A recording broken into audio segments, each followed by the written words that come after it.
Hey everybody, I'm so glad that you're all here. I really appreciate time and effort it took to come, and I hope you have a terrific day ahead of you.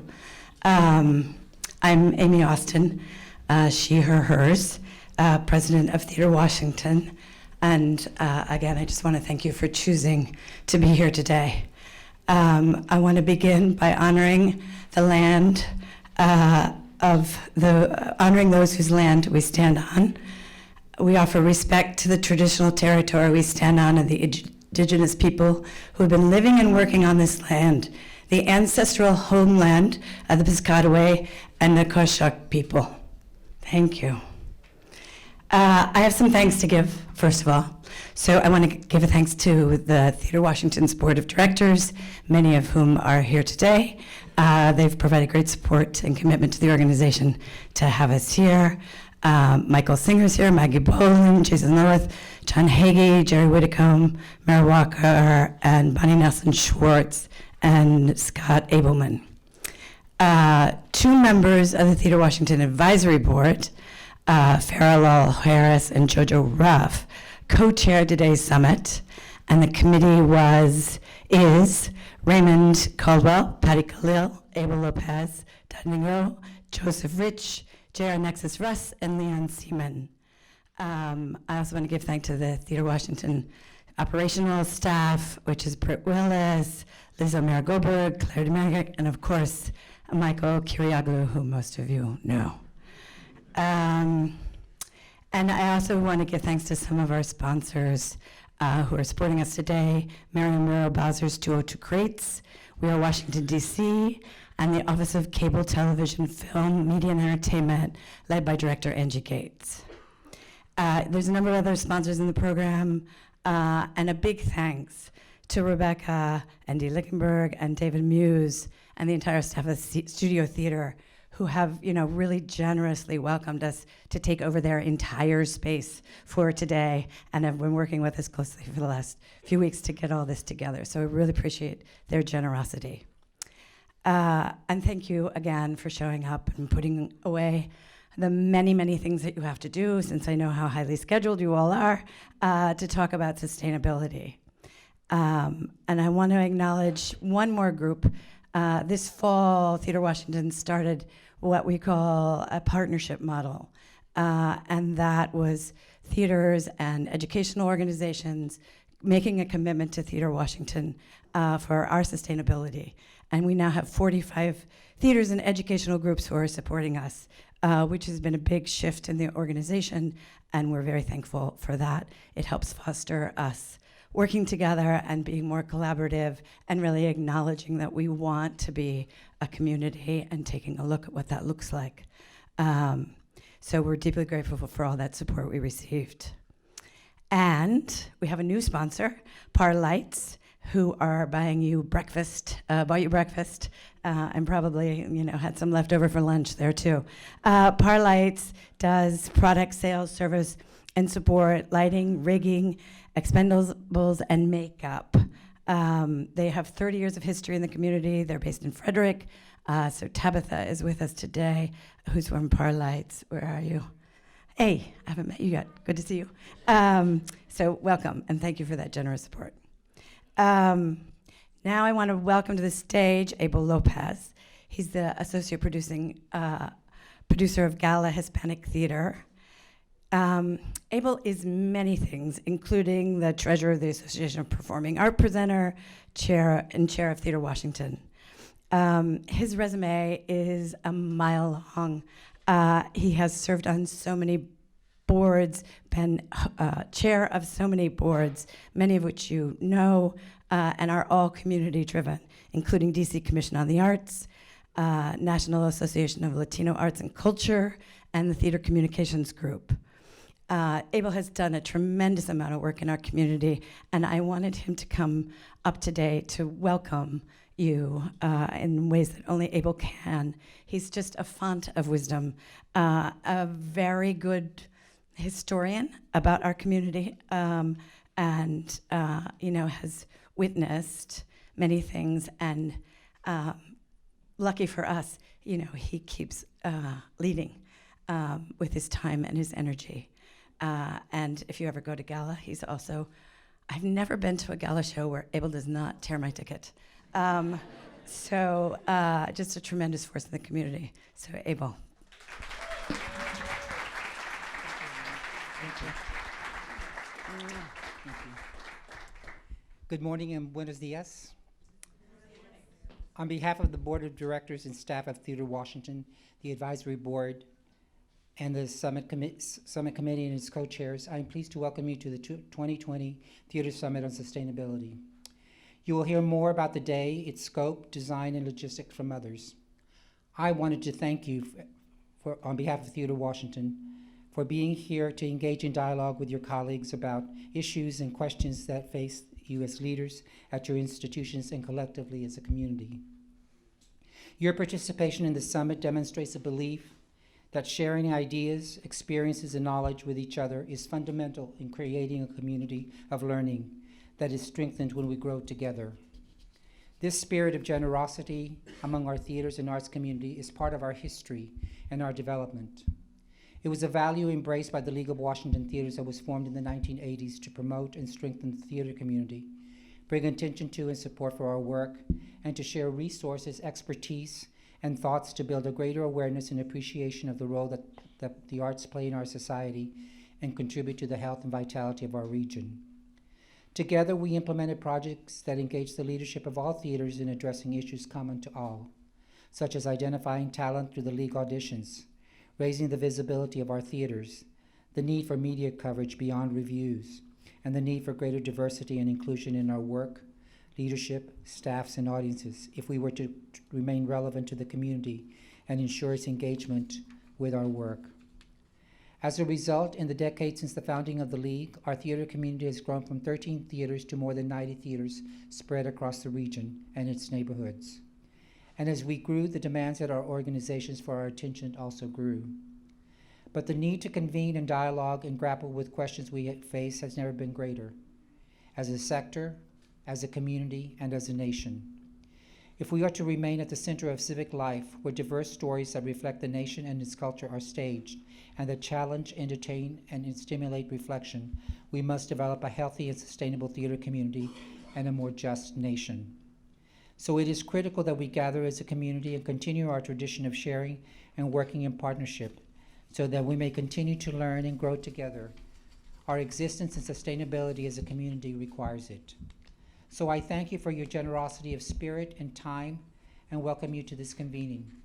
Your presence speaks volumes. Whoops. I love theater. Your presence speaks volumes of your commitment to partner and collaborate for the betterment of all. And your participation honors the legacy of a peer, a supporter, and a visionary leader who believed in the importance of and necessity of your leadership as individuals and organizations in efforts to sustain the richness and excellence of this community, our fierce friend, Victor Shargai. So welcome and thank you for being part of the summit. We are all enriched by your presence and your participation. Thank you and welcome.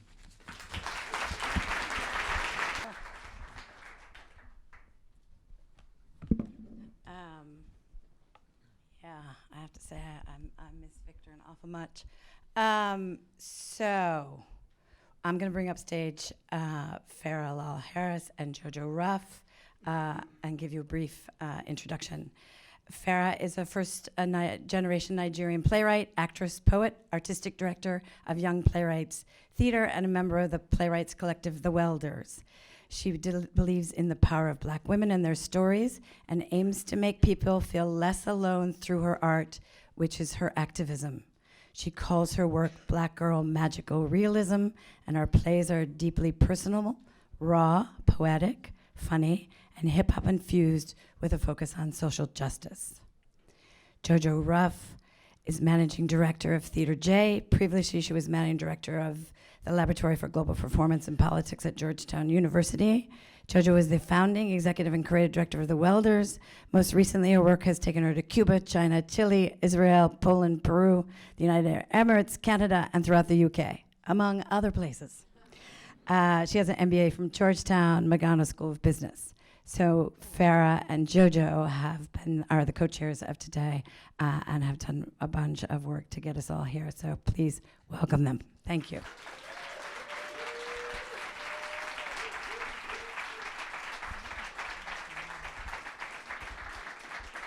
Hello, good morning, everybody. Thank you so much for being here. As Amy mentioned, and I was blushing as she read my bio, I'm Farah Lawal-Harris.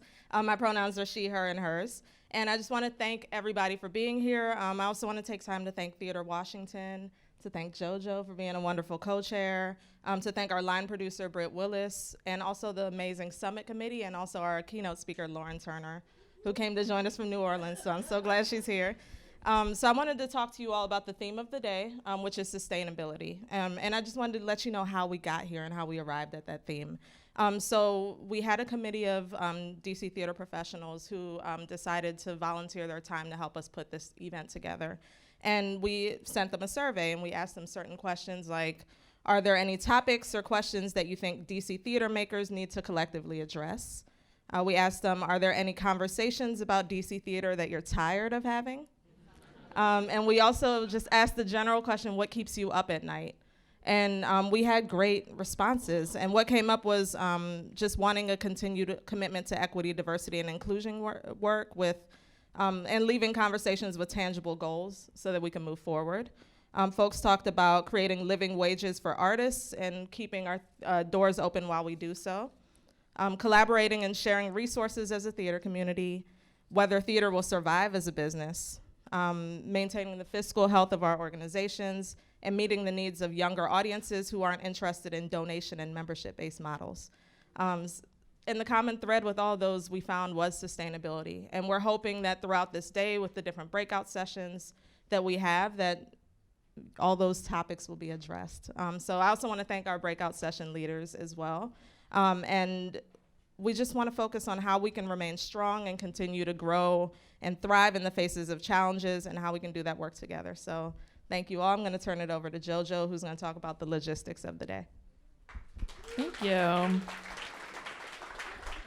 And thanks to Farah for being an amazing co-chair. Sort of in our 4th year within this summit, it's changed and shifted, but I'm excited to return to the way that we did it in the first couple years. So we're gonna start this morning with an amazing keynote and conversation with Lauren Turner, and then we're gonna do 3 breakout sessions throughout the day. All of this is in the packet of information. It also was emailed to you in case you'd rather do it electronically. And just to be super clear, we polled all of you to see which breakout sessions you were interested in. You were not beholden to what you said in that form. It was just to gauge interest so we would know what size rooms to allocate. But these 3 breakout sessions throughout the day, they're gonna last 75 minutes each. And it's a really opportunity to be a deep dive into each of these conversations. They were all community driven and proposed by you all. And they're all in the different studios, so that's upstairs on the 3rd floor. And sort of throughout that day, we'll have lunch and coffee breaks. And then we're gonna come back at the end of the day and do a collaboration synthesis. So we're gonna ask each breakout session to report for a minute to 90 seconds, so please synthesize what you want to say, and share out so we all get a sense of the conversations that were happening throughout. And one really important part that our advisory committee named as we were preparing for today is really wanting to be as action-oriented as possible at the end of the day. So there's lots of opportunities to have conversations, to dream big, but also really focusing forward what we want to achieve in the next year. And then we'll close out by 6 p.m. We'll have some drinks in the lobby afterwards as well. So I'm going to turn it back to Farah, who's going to introduce our keynote speaker. All right, I'm super excited to introduce to you all Lauren Turner, who is our keynote speaker of the day. Lauren is the founding producing artistic director of No Dream Deferred NOLA. And Lauren, her pronouns are she, her, hers, is a director, performer, producer, and community facilitator. She is driven by her interest in equitable, place-based, culturally relevant theater, especially as it pertains to the global South. Her work lives where storytelling, community building, and politics intersect. Lauren is an art equity trained equity, diversity, and inclusion facilitator. She is a round 4 participant in the Leadership U, one-on-one grant program founded by the Andrew W. Mellon Foundation and administered by the Theater Communications Group, designed to further develop prominent emerging leaders and change agents in the American theater. Lauren has also served as a Mellon Fellow through Tulane University's Community Engaged Graduate Program, mentoring Tulane University graduate students who wish to implement community engaged practices into their work. Lauren received her Master's in Fine Arts in Performance from the University of Southern Mississippi and her BA from North Carolina Central University. When not devising, directing, or producing, Lauren is the ringmaster of her very own home circus as she shares with her partner Jason and their 3 children, Austin, 7, Elijah, 4, and Nia, 4. So please give it up for Lauren Turner. Hello, everyone. Good morning. Let me get situated here. All right, so thank you. I just want to thank you, Farrah, for that introduction. Thank you, Amy, and thank you, Theater Washington. Thank you to the Planning Committee, and to my dear, dear friend Dot for recommending and extending this invitation to have me here today. And mostly, thank you. Thank you for giving me sweet, sweet, sweet respite from those 3 children.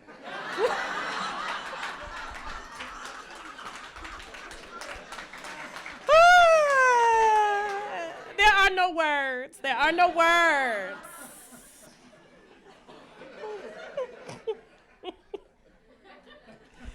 But yes, so yes, I am Lauren Turner.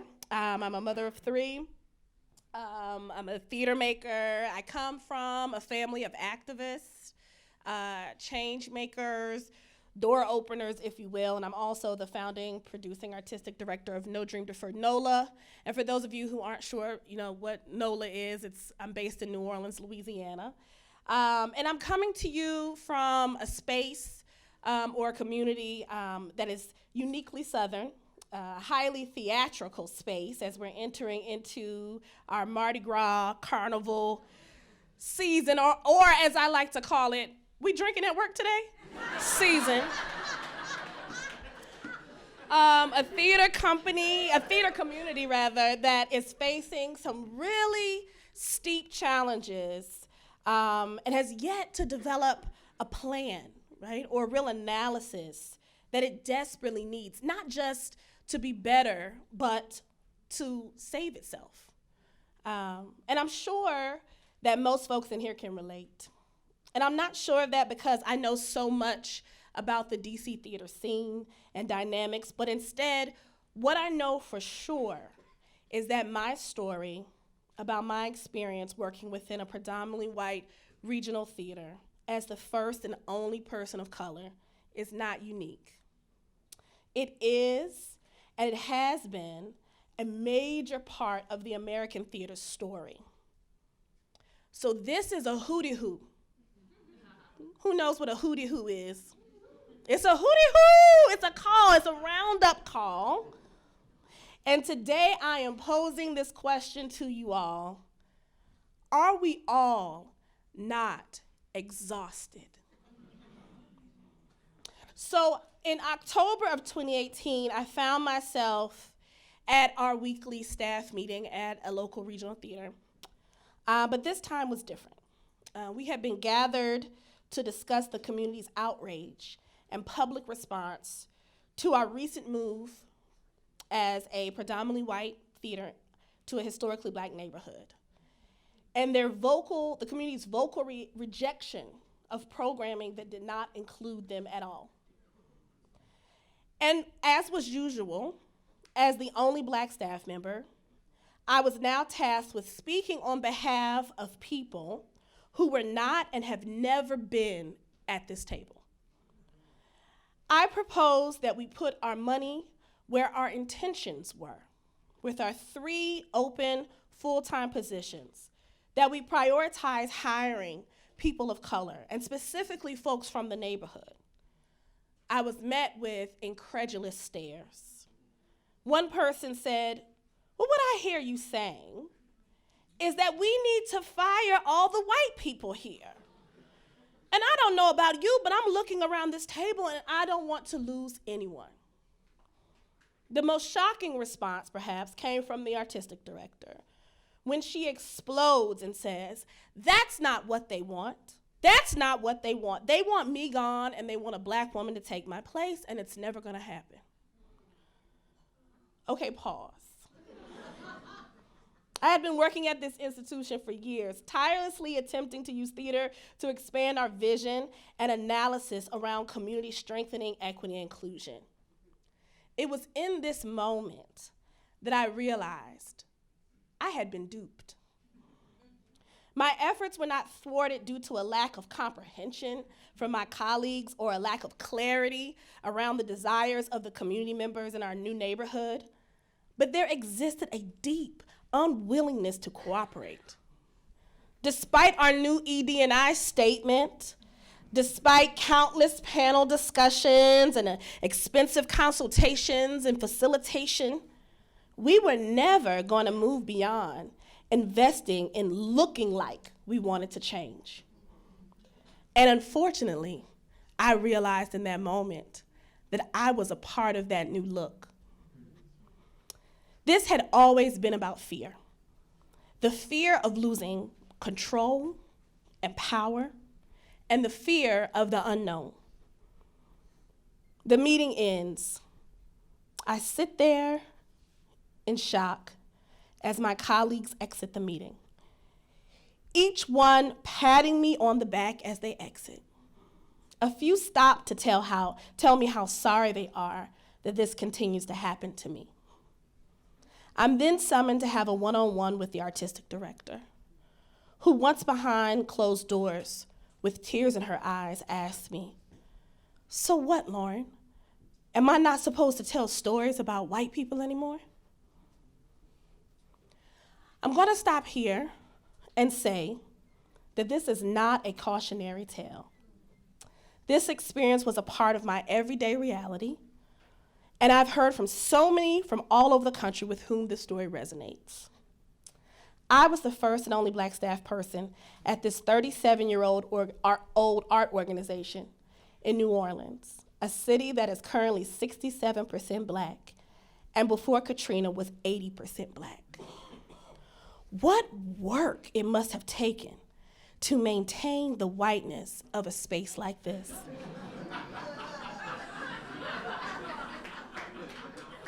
Aren't we all exhausted?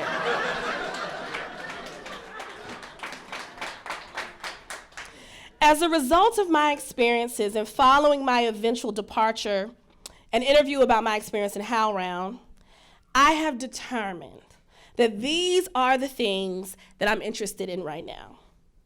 Truth-telling about racialized trauma in our theaters, healing from racialized trauma, dismantling organizations and institutions, rebuilding to suit our communities today, doing it while centering joy, especially for people of color and other historically marginalized folks, and last but not least, considering a life and a career outside of harmful institutions and organizations.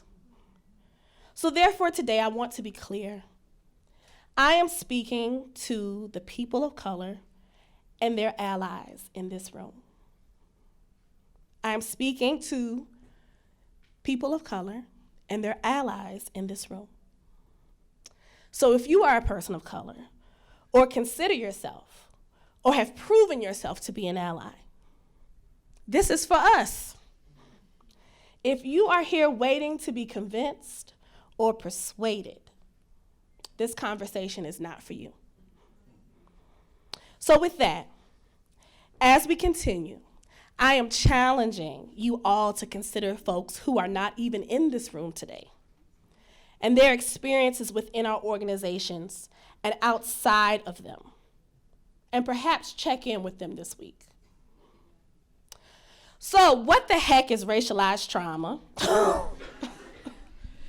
Racialized trauma is the result of sustained microaggressions, macroaggressions, and trauma events that occur due to race. It is a unique form of trauma that is particularly difficult for those who are experiencing it to identify it and seek help for it because it's considered unprofessional in most sectors to discuss it publicly at all. Those suffering could face the loss of their current employment, future employment, and could suffer from isolation within their communities if they are labeled difficult or a liability. It has thrived due to the secretive culture built around it. It has a very real effect on the health and well-being of its victims. Symptoms include hypertension, migraines, depression, weight gain, alcoholism, anxiety, and suicide.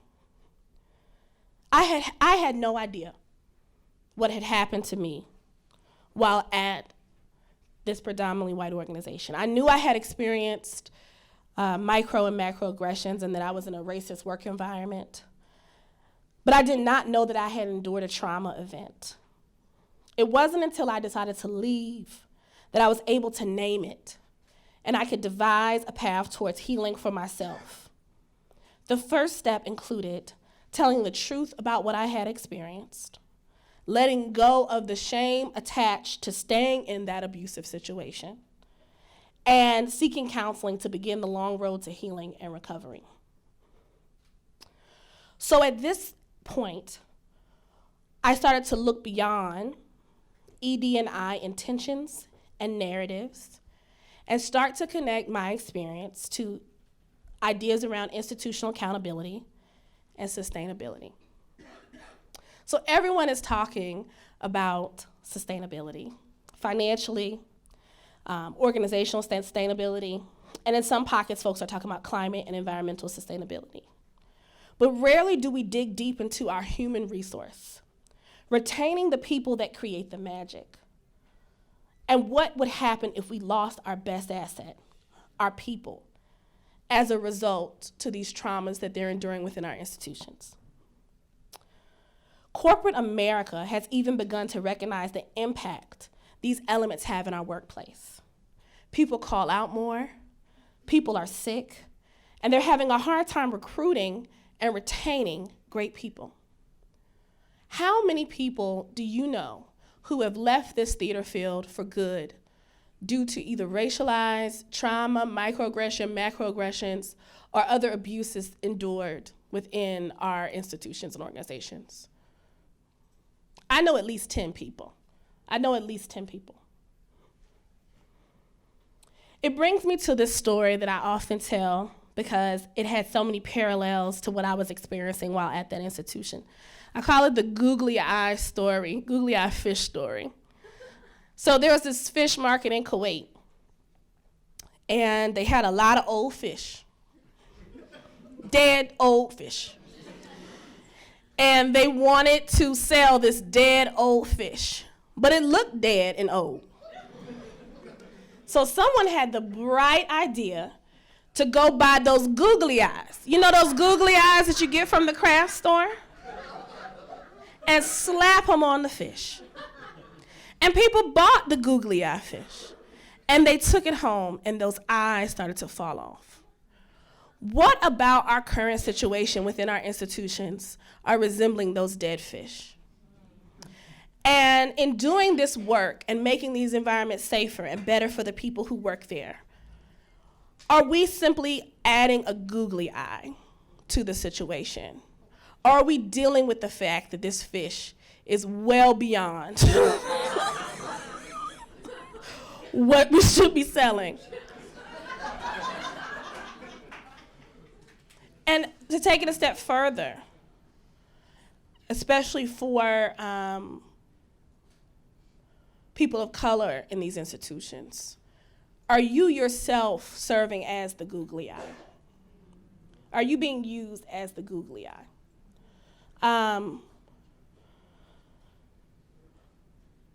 So that brings me to dismantling. And that's something I remember when I was being interviewed for the HowlRound article that recently came out called The American Theater Was Killing Me. The interviewer asked me, what does justice look like? And I had to stop myself because the thought that came to my head was dismantling these institutions, right? And I said, oh, you can't say that, right? You can't say that. People are gonna go crazy, like, what? And disregard everything else that potentially was said in that article. But I think that's because we're looking at dismantling from the lens of something that is so revolutionary and something that's so violent that we're not understanding that ultimately in every other field, especially the medical field, this is a process that everyone has to go through in order to get to the root of what ails us, illnesses. We have to take these organizations and institutions apart, examine its part, and then examine its parts, and then the next part of that process is the rebuild. Rebuild something that actually suits us. And that's where the joy comes in. That's where our creativity can really be used to the max, is envisioning a future that works for us now. And I think that centering of joy is really what's going to take us forward. It's not going to be around making sure that people understand, how do I put this? It's not going to be centered from a place of shame. It's going to be centered from a place of let's rebuild together. Let's envision a place that works for everyone together. Y'all still with me? Yeah. Okay. And then prioritizing our self-care, because we're all exhausted. Exhausted from upholding models that do not work for us anymore, exhausted from enduring the traumas within these institutions. So how do we start to bring conversations in that are connected to sustainability around how well our people are? Wellness as a priority. So as I conclude, I would just like to say that throughout the day, as we're discussing sustainability and all of its facets, we cannot lose sight of the human aspect of this concern. People come up to me all the time and they say, I'm so sorry that you had to go through what you went through at that institution. And I'm not sorry at all, because it allowed me to experience something and feel something that I had intellectualized. And now I can speak from a place having endured it and understanding what that feels like. Nothing new happened to me in that space. I think that there's a lot of people who understand what happened to me in that space. But the new thing that's happening and should continue to happen is that we have to continue to speak truth. And we have to be bold in the ways that we do it. Some people call it calling out. I think that's a very necessary part of it. And I know we're in a call-out culture, but calling out is a healthy response, especially for people who have endured trauma or have endured abuse. And so that has to continue, and that has to be supported. I am hopeful for the future of our field. I am not suited to work within these institutions anymore. That's something I know about myself. It's not for me. But I believe that there's a very real role for folks within these institutions. And I think that both of those choices, to lead from the inside or the outside, have to be supported. And so with that, I want to say thank you all for being here. I'm looking forward to many more conversations throughout the day. Thank you. Is there anything that theater could have done to keep you? Yeah.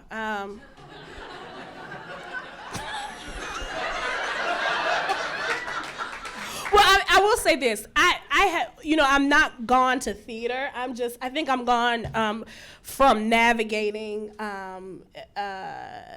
institutions and organizations in that way. Yeah, definitely. I think that if these spaces aren't harmful, when I tell you I had no idea what was wrong, I was like Googling it. I was like, what is wrong here? And there was no information. There's nothing around this sort of trauma that can be found. But I knew that as a result of the things that I was navigating on a daily basis, that I was seeing my mental health declining, I was seeing my physical health declining, and I was starting to have all types of negative behaviors. I was drinking more after work. It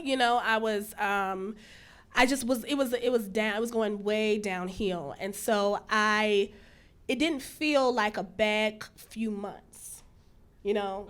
It felt like something completely different. So I think that we have to really invest in creating spaces that are not harmful. Tied to the question that I wrote down is, what are tangible ways theaters can reduce harm or avoid harm in the workplace? I think number one, what would have really been beneficial to me was a clear path towards talking and reporting what was going on. In our theater, then the HR department was the offender. How do I talk to this person around what I'm experiencing? And so I think that if there was some very clear path towards if you're really clear human resource pathways, I think is huge. Especially, I mean, I know, and this is like common throughout the field. It varies from theater to theater what people have access to, what resources people have access to. So yeah.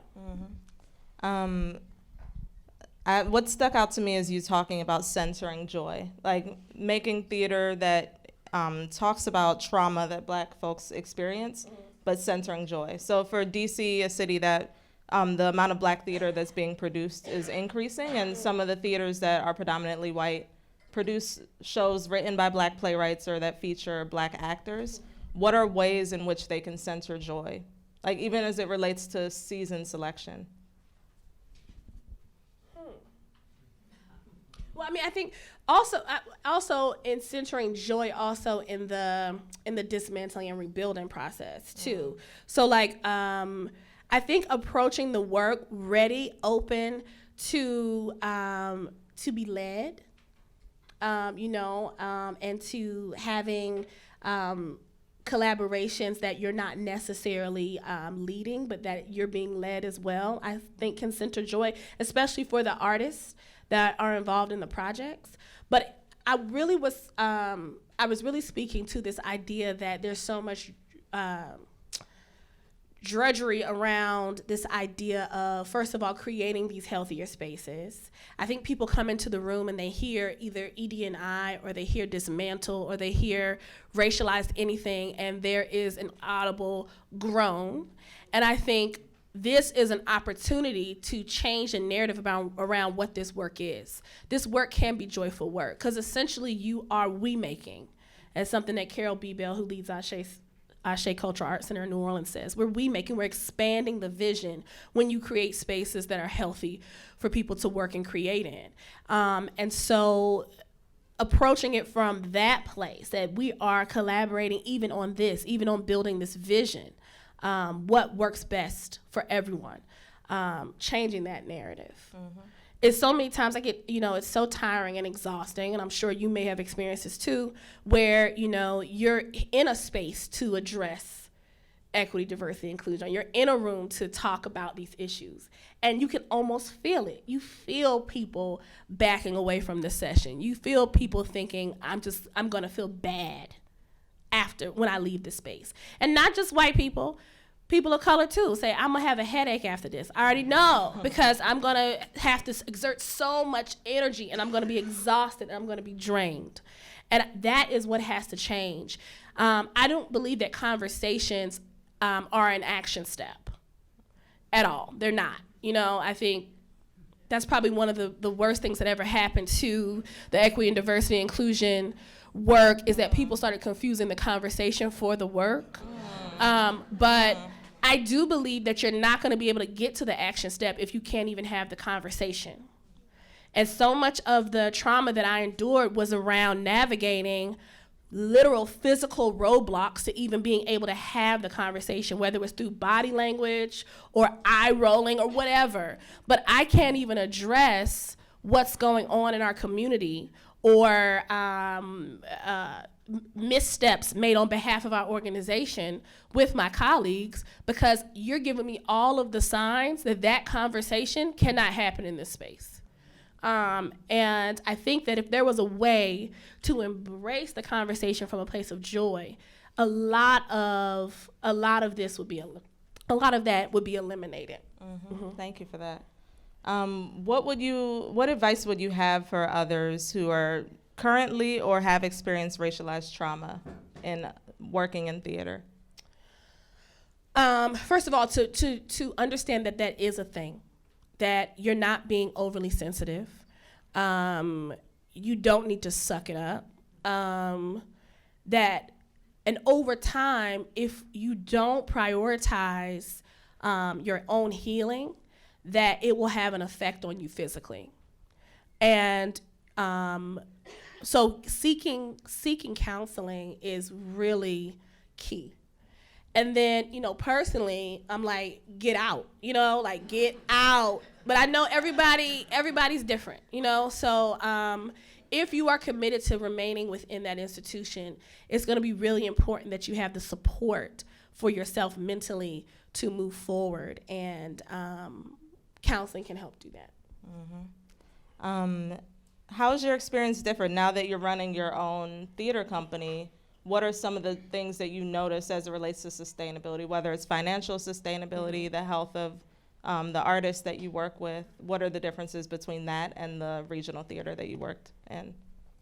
Well, I will say this, as far as like the well-being of the people that we work with, I feel as though I have a whole PhD on what not to do. And so in a lot of ways, we are constantly checking in with with our collaborators around their well-being, and then also creating those pathways so that if I'm being harmful, that people have a place that is a pathway that is separate from me to be able to discuss that. I think that's key. As far as financial sustainability, we're really learning a lot and trying to figure out new revenue models, whether that be through cross-sector partnering, or what does it look like to turn our whole, to have revenue streams that support the art and then allow for contributions and grants to kind of be the icing on the cake. We're small, so we're in a perfect position to try things. And then navigating the dynamics of being in a Black community and the history behind philanthropy within our community. And then also understanding around all money not being good money. And, in Louisiana, we're very dependent on oil and gas as an industry. And we have huge foundations, well, 2 huge foundations that are very willing to support the arts, but then you have to be really prominent around saying that you're being supported by this foundation that is basically an oil and gas foundation, and or an oil and gas company. And so having to constantly remind ourselves of our core values and who we serve, and then creating our budgets and creating our programming based on where we are, and like accepting that. So, and it goes back to also having to remind ourselves that our success metric is going to look different than what currently exists as well, especially if we're committed to building something outside of what currently exists. Like, we can't then continue to hold ourselves to the same goals or success metrics that everyone else is held to. Success for us would look like being sustaining without having to take oil and gas money. That is not necessarily the goal for other theaters who may be larger, who may have way more than what we have, but that is how we are walking the walk, and that is how we are staying committed to who we are and our core values.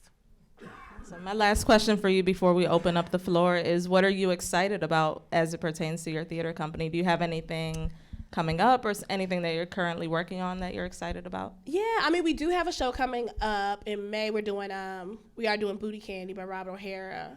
A lot of these shows and a lot of these playwrights are really excited for us because We have we have a large Black audience following. So even in talking to Robert a little bit, he was saying like Booty Candy has not been done in front of a predominantly Black audience. So like just seeing what that's like, you know, and so that's been exciting. And then also creating new ways of working. We're looking to create more, devising more pieces around the climate justice movement and Indigenous and Black leadership within that, and telling stories that are very specific to the climate story that's happening in New Orleans.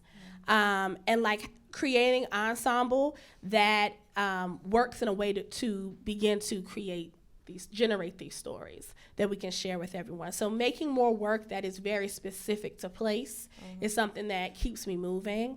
Having these conversations is something that brings me joy because I want to spread the joys of tearing things apart all over the country because it's fun. I mean, remember, you know, the joy you got as a child of ripping everything apart? That's how you learn how things work. And then, then these conversations and these convenings are about, what are we building, you know? And that is exciting. Instead of, I don't know how we're going to make it another year. So-and-so died. We're not going to get any money from them anymore. You know, and it's like, how are you? I'm good. How's the season? Yeah. You know, and it's like, I want to come to meetings like this and convenings like this and talk about these visions for the future that are overwhelmingly exciting and we-making. Awesome. Thank you so much. Thank you. So I'd love to open up the floor to anyone who has comments or questions for Lauren. I ask that everyone please use the microphone when you speak, even if you feel like you have a booming voice, just to ensure that everybody can hear you. It would also be great to say your first name and your gender pronouns as well. So I'm going to hand over my mic. Oh, awesome. Thank you. Yeah. Awesome. Yeah. Thank you, Amy. We have a couple folks over here. We have the person back there as Abel well. Lopez, his. Can you speak a little about the trauma to the community with respect to, because we haven't talked about that, so was the community feeling the same? How was the community feeling some of the same trauma with some of the questions and issues that you faced within the organization? Yeah, so this is the interesting thing. So I was newer to the New Orleans community. I'm originally from Raleigh, North Carolina, and I moved to New Orleans to teach at Dillard University initially 7 years ago, and from New York. So they knew the story about this theater.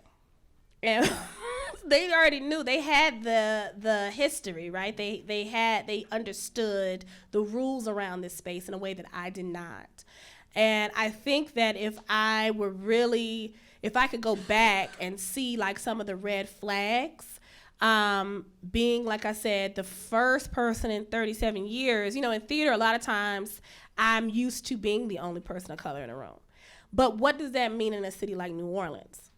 It's a different thing. It's like going somewhere and saying, oh, there's no Black people here.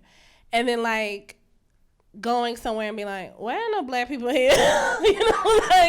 Suspicious, what happened in this space? You know what I mean? They had developed a veneer to the trauma. And when I first started working there, everyone was trying their best to be supportive to me as an individual. And so a lot of the relationships that were built were very much attached to me as a person. And therefore, I felt directly responsible for any harm that happened to that community, which added to my shame. And to this day, this is something I work through because my work was a part of the transition to this neighborhood, to this space. It's part of what made that easier to do, because they were able to say we've checked off these boxes, right? And then for this institution to enter into the community and drop everything and just say, we're here now, thanks, was devastating. And then I felt this need to stay connected, even though I knew I probably should leave, because if I'm not here, they have no reason. No one's saying this stuff. They have no reason to continue digging for community connection. And I'm holding this door open for folks. And that's really what I had to let go of, which was really hard because I come from a family of door openers. And like I was trained, that's what you do. You enter into these spaces that, we've been denied access, and you hold that door open for other people. But I really had to learn a lesson from the millennial generation, which is really starting to ask the question, do I even want to be in this building? And if I'm holding this door open, what am I, for more people of color to come in, what are they coming into? And letting go of that has probably been one of the hardest things I've had to do. But I will say that I believe that there are people who are better built to do that work than me, and have made tremendous gains doing that. But it was too heavy a load for me to carry, and I began to become concerned for what I was ushering other people of color into. The slogan of the disability rights movement is nothing about us without us. But I have a hard time because I am getting infantilized in a way, because everyone is helping, but I call it benign oppression because there's little, they're not trying to keep you out, but they're trying to figure out how to include you and not really asking. So my question is, how do I approach that with joy? Because I am a sarcastic, and it is hard for me to be like, yes, it's gonna be good, and so that's what people are expecting of me too, So I just wanna know what you think, how to start that, because it's still starting that conversation, People think it's over and it's it's how to address that with joy, the calling out of that. Yeah, like how do I say there needs to be a ramp on that stage from here so I can come up and be a facilitator, but I can't have to, things like that, that, what am I going to complain all the time? So yeah. How do I do that from joy? Yeah.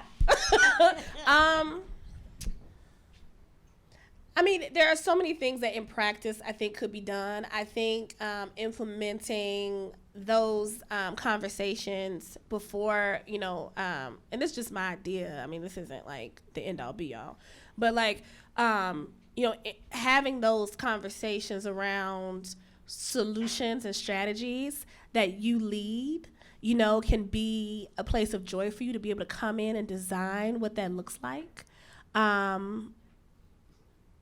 Could be that, but I think more so, I don't know, I'm not going to proclaim to be an expert on how to find the joy in every situation, but I think that rather that should be our goal, that we should try to find joy and we should look and search our brain, and maybe it doesn't exist in every situation, but we should be about, I think that's a good litmus. If you can't find it, maybe re-examining your participation. That's what I think. If it's joyless, re-examining how we're engaging in our participation.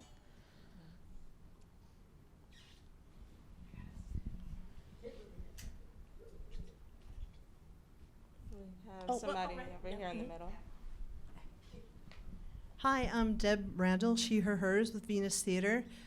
Venus is the longest running regional women's theater in the whole country, and I have a storefront space, and thank you for being here, and I join you in your exhaustion.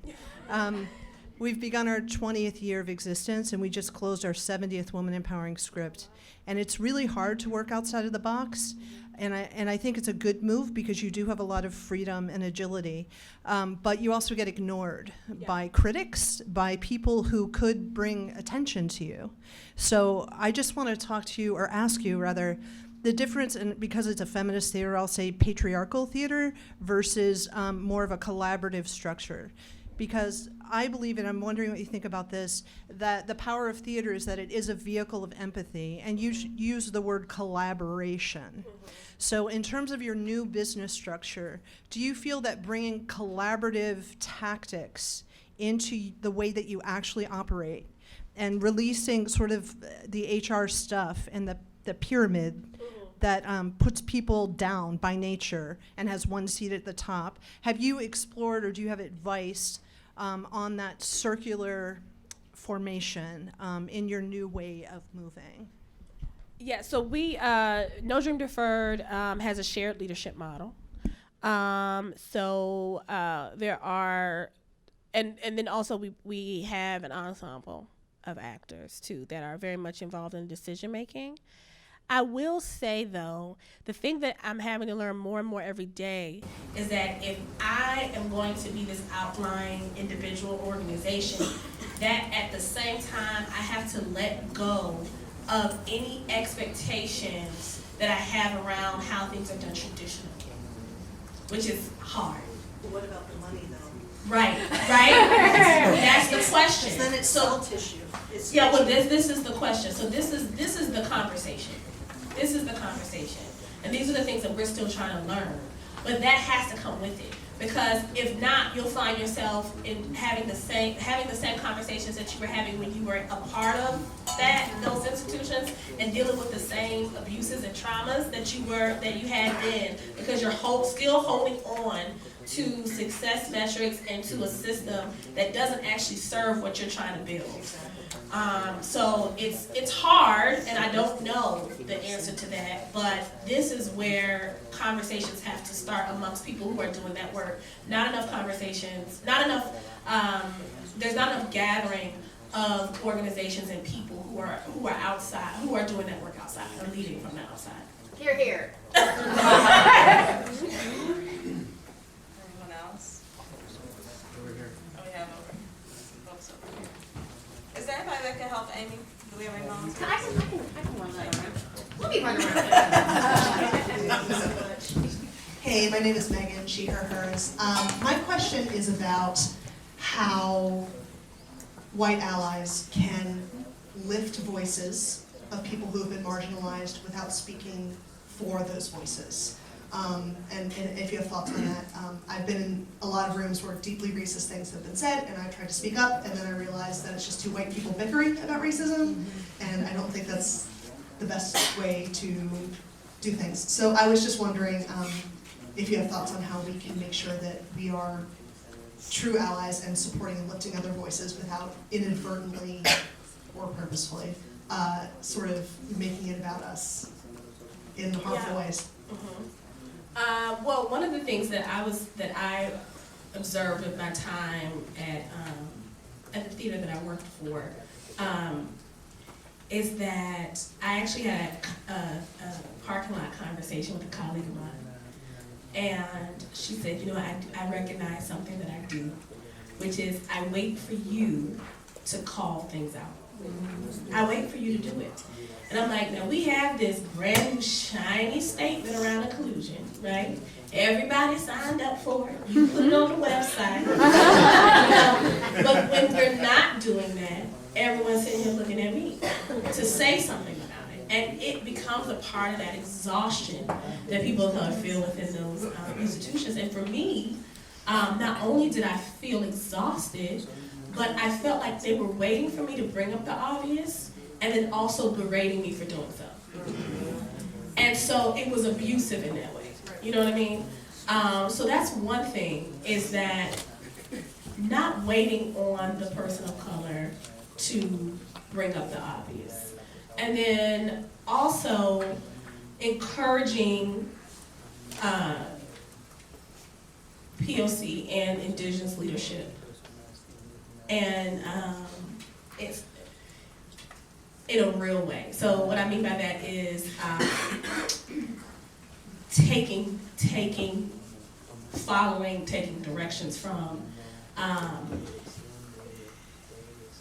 trusting the expertise, even if it doesn't look the way that you think it should look.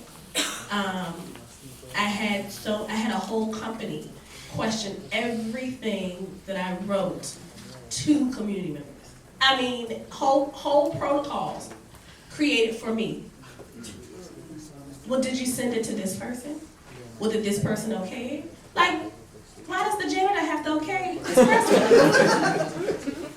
And that had a lot to do with the anxiety around what was said, and also the lack of buy-in. You know, it was delayed the way we communicated with folks, and they weren't trusting that I knew how to talk to this community. And so, yeah, I think that's a great place to start. Hello, JR here. He him is. Hey, JR here. He him is. My question, as a Black and Filipino American person, is how to kind of the other end of the coin from exhaustion for POCs who don't realize they're the token, who've internalized white supremacy, who are gaslighting themselves to stay in majority white institutions, and when you say something about someone, they're like, oh no, they're a nice person, or they're not a Nazi, right? How do you call it POC who like don't realize they're exhausted? I'm dealing with this right now.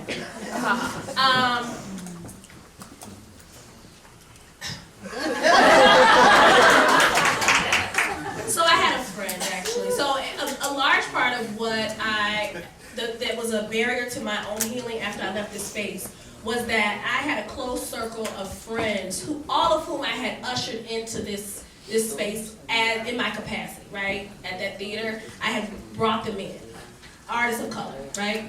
And they remained in that space after I left. And they gaslit me for a year around my experience. Really? She don't say racist to me? Well, that would never happen to me because they know I would go off. I wouldn't take that. And what happens is people don't realize that they are actually experiencing, you know, these same things. And there's all kinds of reasons why people stay attached to these institutions. But it actually delayed me, like it put off the healing for me for about a year. Recently, I had a conversation with that group, and I said that I'm actually not going to be able to engage with you in the same ways. And this is coming strictly from a place of healing, not from a place of activism. But I had a friend reach out to me and say that calling out this behavior was going to lead to my downfall, and that you have to learn to play the game. And I said, playing the game gets you played. But I understand that this is something everyone has to come to in their own time. Because I had to come to it in my own time. I literally had someone pull me aside and tell me I was a token. Somebody who'd been in the community, who had been around this theater for the whole 37 years, was like, you're being tokenized. Early on. And I was like, what? Oh my God, no, they would have the EDNR statement. But, you know, recently I went back and I said, I see where you were coming from. I mean, the approach was probably a little harsh, but, you know, I see, you know, what you were saying, you know? And she said, well, I was hoping the best for you, knowing what the outcome would be, but hoping it could be different. But it's really hard. And I think that you have to be careful that that group of, whether they're your friends or people you just know, don't serve as a roadblock to your own healing, keeping you trapped in a place of having to prove something to them. Because it's not conducive to you being moving forward and regaining and snatching back your own joy.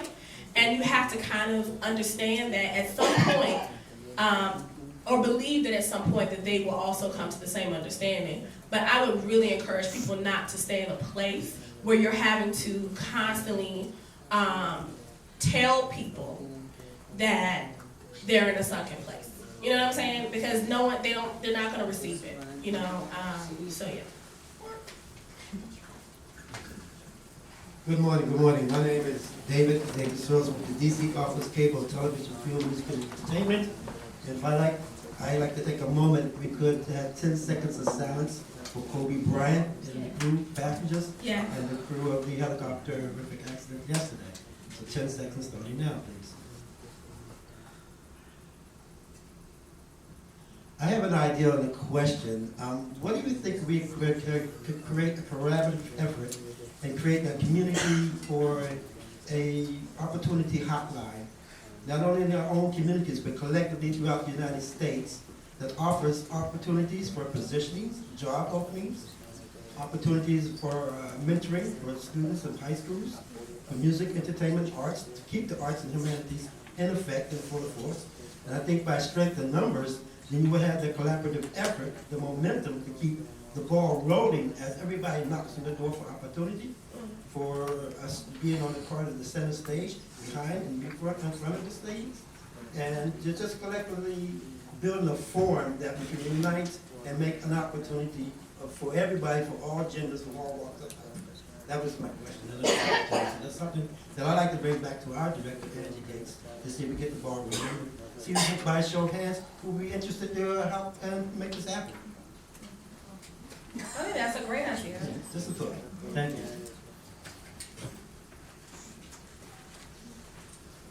Is there a microphone on this side? Oh. Yes, Brandon, you have somebody else.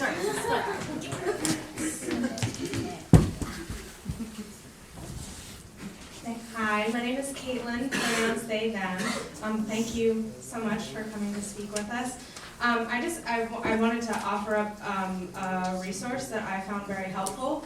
It's a podcast episode by Amanda Seals, and it's particularly about white women in the workplace and how often they are perpetuating racism unknowingly through the classic like white women's tears, or by upholding professionalism standards that and niceness, yeah, and sort of the passive aggressive. And I thought of it when you said the kind of like checking up on the emails. So I wanted to put that out there. It's a really wonderful resource. So Yeah, that's big. I think that I remember one time I was bringing up the obvious, and the response was like, "You're not being positive," and I was just like, okay. But yeah, this idea that everything that happens has to be positive keeps us from actually analyzing where we could be better. You know what I mean? So yeah, that's definitely a huge resource. Anybody else? They have down here.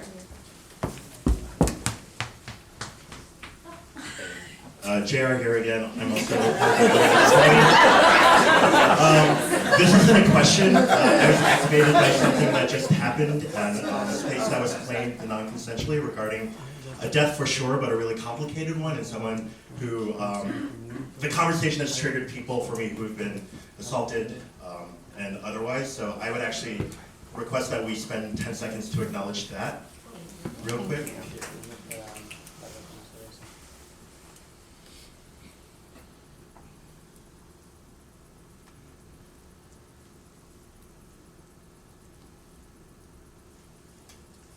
Okay, I think I counted to 10 in my head. I would also offer, I work in consent and conduct work in the Burning Man community and locally. If anyone would like to take the space and I would like to offer it during lunch or break, just please find me, and thank you for letting me do this.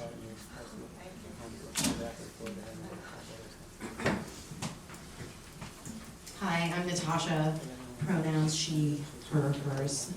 Thank you so much. I run Dark Horse Theater Company. We're a small, kind of fringy professional company in Northern Virginia. And so can you recommend, some ways to communicate openness and versus, instead of, like listing in your mission statement, putting on your website, that, you're an open place, a safe place. And what are some indicators? Who is working within this space? Everything else is just words.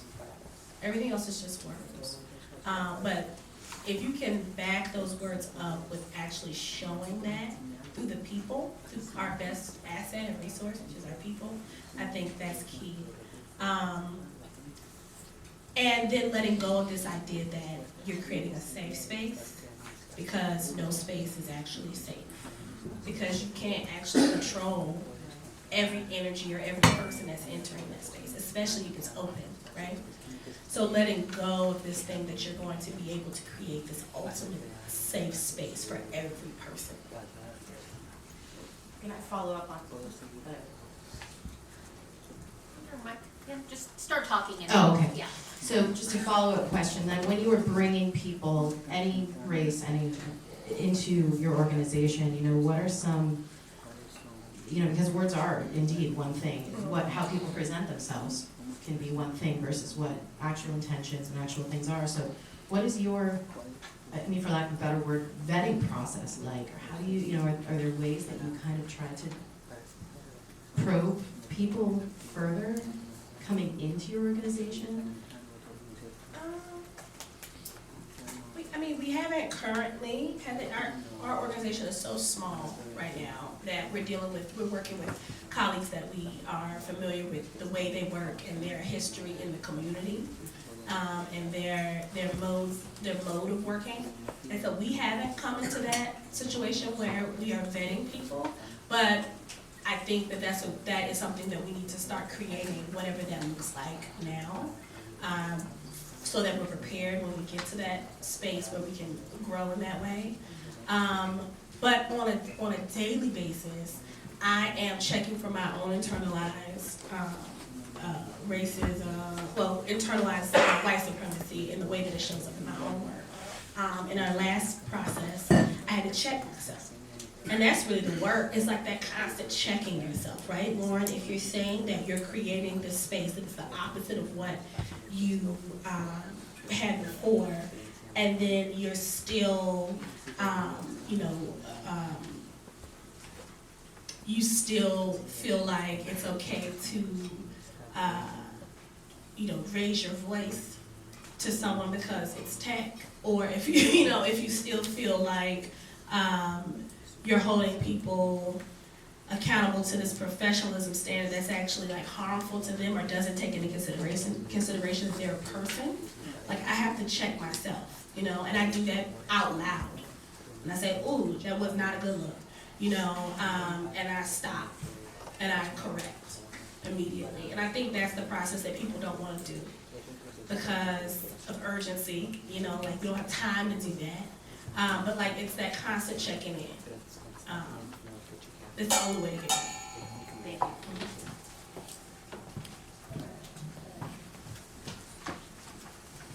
Hi, my name is Patrick Linus, masculine, feminine, or gender neutral pronouns are all fine. What would you recommend for predominantly white theater companies to take actions to become not predominantly white and integrated theater companies? Hire people of color. I guess follow up. Without like tokenizing and hire more than one.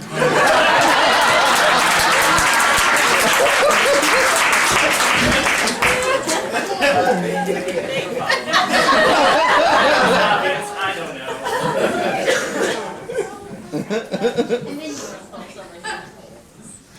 Hi, my name is Alex Paltig, pronouns she, her, hers. I'm the founder of a company called The Hustling Creative.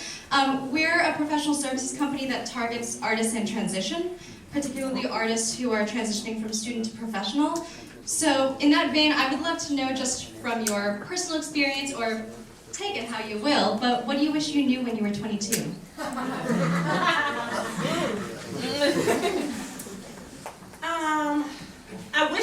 I wish I had more training throughout my time in school about how to do what I'm doing right now, and that someone would have said that this was a legitimate path.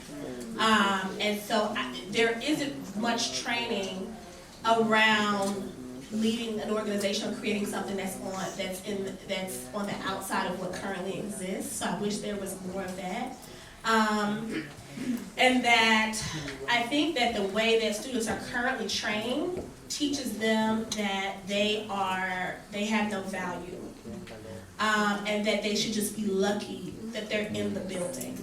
And that mindset is so deeply ingrained that you have adults who are in theater who still are not only feel that way about themselves, but are perpetuating that thinking onto everybody else.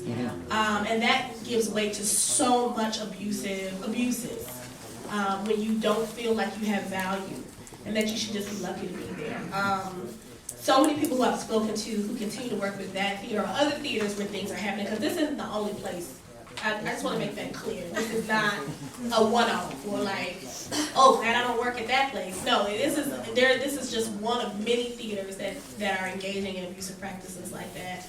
But like so many people who are like, well, if I don't endure this, well, I'm only doing it so I can get my foot in the door, right? I need to get my foot in the door.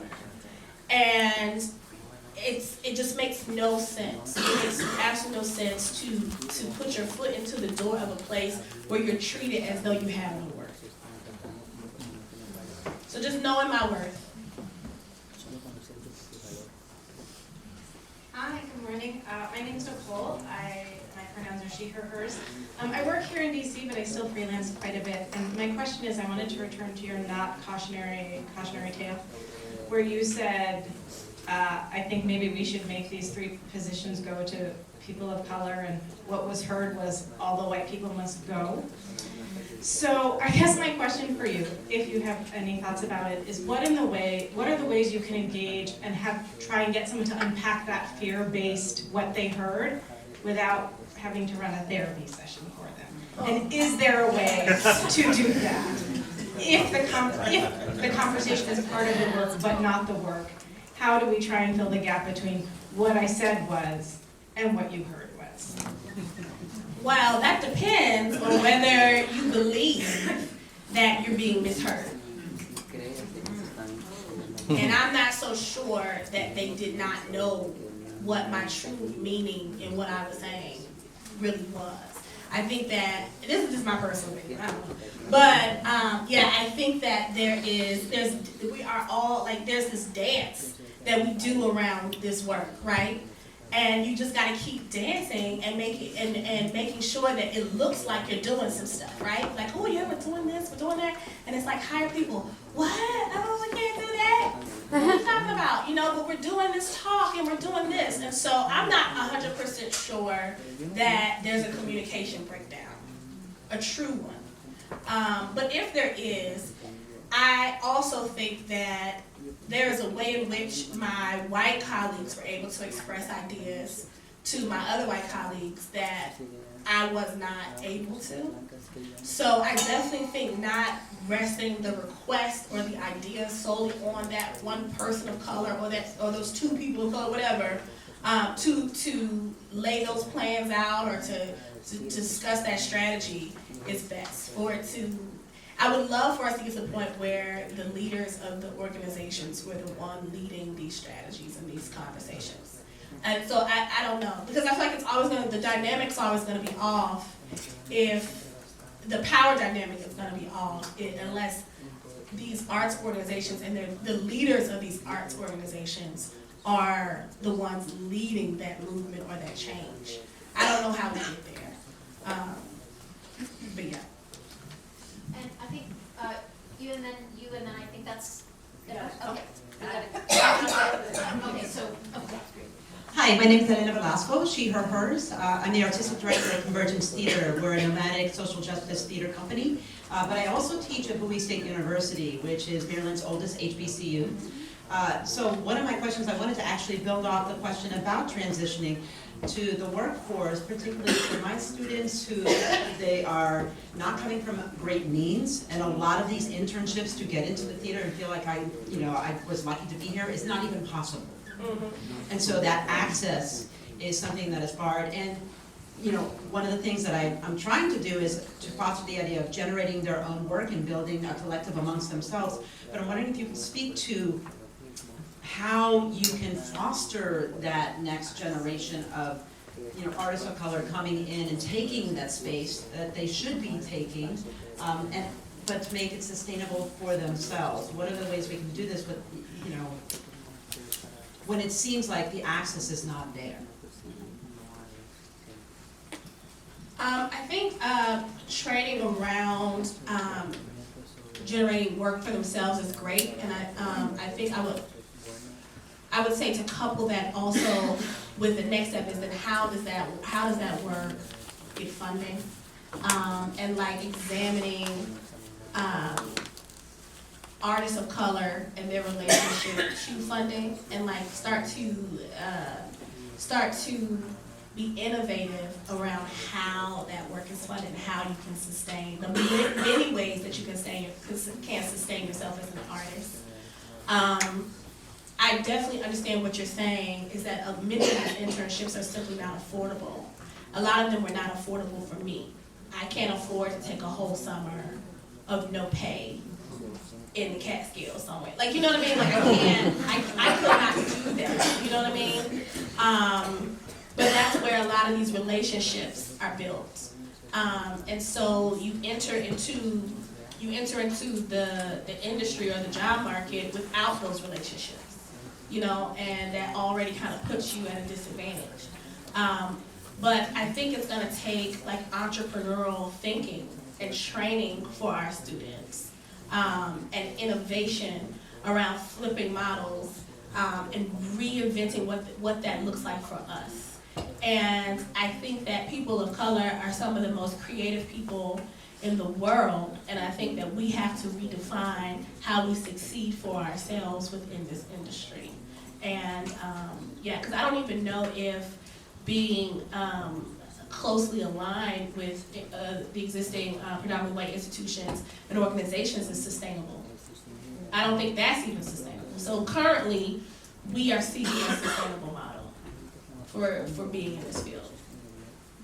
And one last question. Hi, thank you so much for being here. I've been really fascinated to hear all this. I'm brand new to the community, having just moved here from graduate school. And if this, let me know if this question has too much emotional labor in it, because but I'm fascinated listening to this conversation, and I'm coming from a place of being a new person in the community who doesn't have anywhere in, but seeing obviously my privilege as a white woman. How do I bridge that gap of wanting to be involved in these spaces without feeling like I am pushing out people of color or people who are coming from other places of a lack of privilege? Of how do we engage people to come to the table and who are interested in doing anti-racist work without feeling like we are pushing out the voices of color that we want to be hearing? That's a good question. I mean, I think that one of the ways that a lot of my white artist friends are talking about is just refusing to take on projects that are clearly about or needing people of color and, you know, basically playing a person of color in something,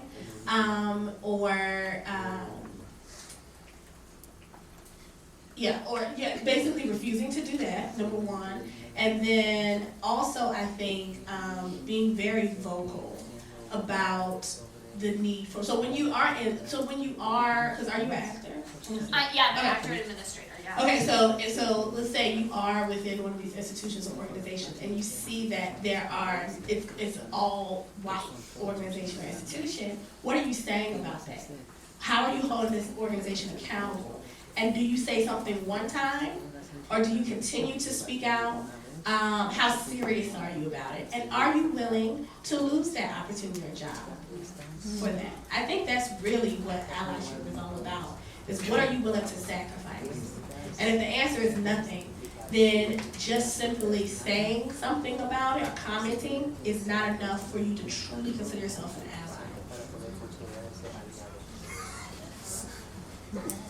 Well, on that note, thank you so much, Lauren, for